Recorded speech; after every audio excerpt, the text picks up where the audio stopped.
मन कहीं और ही चला जाता है। ये हर समय आपके साथ नहीं चलता। आप यहाँ बैठे हैं, पर मन कहीं और ही हो सकता है। तो कभी ये अलग हो सकता है, कभी आपके साथ हो सकता है।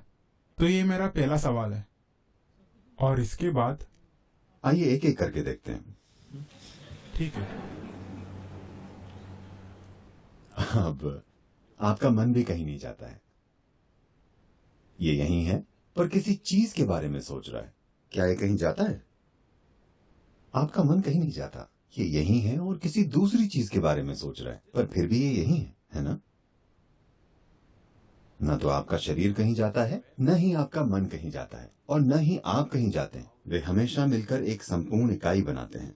अगर आप कोई चीज करना चाहते हैं तो आपको कुछ ऐसा करना होगा जो उन सभी के लिए काम करे। आप इन्हें अलग अलग नहीं संभाल सकते, इसे अलग से उसे अलग से। वे हमेशा एक साथ होते हैं, है ना? आपका मन कहीं नहीं जाता। क्या आपने इसे खो दिया है?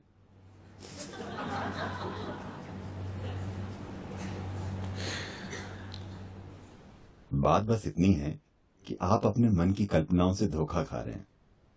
ये यहीं बैठा है और कुछ कल्पना कर रहा है। ये कहीं नहीं जा रहा है, लेकिन आपकी पहचान इतनी गहरी है और आप इतने खोए हुए हैं कि आप सोचते हैं कि मन कहीं जा रहा है। मन कहीं सफर नहीं करता, ये बिल्कुल यहीं पर है ना? आपको ये समझने की जरूरत है। आपके मन में बेकाबू और अंतहीन विचार इसलिए चल रहे हैं क्योंकि आपने उन चीजों के रूप में अपनी पहचान बना रखी है जो आप नहीं हैं।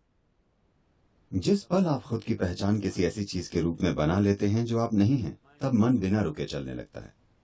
आपने अपनी पहचान कई चीजों से जोड़ी हुई है और आप अपने मन को रोकने की कोशिश कर रहे हैं। मैं आपको बता रहा हूं, अगर आप लाखों साल तक कोशिश कर लें तो भी ऐसा नहीं होने वाला। ये नहीं हो सकता। अगर आप अपनी गलत पहचानों को मिटा देते हैं, तब आप इसी पल देखेंगे कि आपका मन एक दर्पण की तरह होगा। ये कुछ नहीं कहेगा, बस हर चीज को परावर्तित करेगा। मन को ऐसे ही होना चाहिए। आपका मन एक ऐसा साधन है जो तभी सबसे अच्छा काम करता है जब इसमें स्पष्टता हो, है ना? ऐसा ही है ना? आपका मन यहां हर तरह की काल्पनिक चीजों के बारे में सोचने के लिए नहीं है। वो जीवन में एक भटकाव है। आपका मन आपको जीवन में स्पष्टता और गहराई देने के लिए है। लेकिन अभी आपका मन बस उलझन का एक भारी पुलिंदा है, सिर्फ इसलिए क्योंकि आपने कई ऐसी चीजों के रूप में अपनी पहचान बना ली है जो आप नहीं हैं, और अब आप इसे रोकने की कोशिश कर रहे हैं। इसे रोक कर रखने का कोई तरीका नहीं है। आपने बहुत बुरा खाना खाया और अब आपके पेट में गैस बन गई। आप उसे रोक नहीं सकते। आपने खराब खाना खाया है, नतीजा आ गया है। आपने गलती की कि कई चीजों के साथ अपनी पहचान जोड़ ली। अब ये लगातार चलता जा रहा है। आप इसे रोक नहीं सकते। इससे कोई फर्क नहीं पड़ता कि आप क्या करते हैं।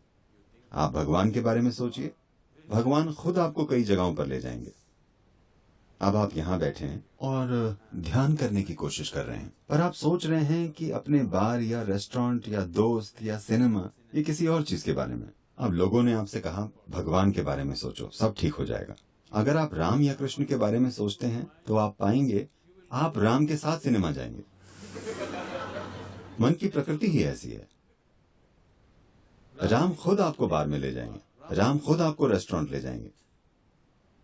आप इसे रोक नहीं सकते क्योंकि आपने खुद उन चीजों के रूप में अपनी पहचान बना रखी है जो आप नहीं हैं। कोई तरीका नहीं है इसे रोकने का। तो यहां जो किया जा रहा है वो आपके मन को काबू में करने के लिए नहीं है। ये उस बारे में जागरूकता लाने के लिए है कि आप क्या नहीं हैं। अभी सबसे पहले आपकी सबसे बुनियादी पहचान आपका शरीर है। आपने पहचान बना रखी है अपने शरीर, अपने कपड़े, अपने हेयर स्टाइल और अपनी दाढ़ी के रूप में भी, है ना? बहुत गहरी पहचान है ना? आपकी पत्नी, आपके बच्चे, आपका परिवार, आपकी शिक्षा, आपका धर्म, अनगिनत आधारों पर पहचाने। इन सभी पहचानों के साथ आप एक शांत मन चाहते हैं। ऐसी कोई चीज नहीं होती। यही कारण है कि हमने आपको शून्य नाम की एक आसान विधि दी है जिसमें आप मन से थोड़ी दूरी पैदा करते हैं। एक बार जब दूरी बन जाती है तो अगर ये बकबक करने वाला मन भी हो तो भी फर्क नहीं पड़ेगा। आप मन से अलग रहेंगे।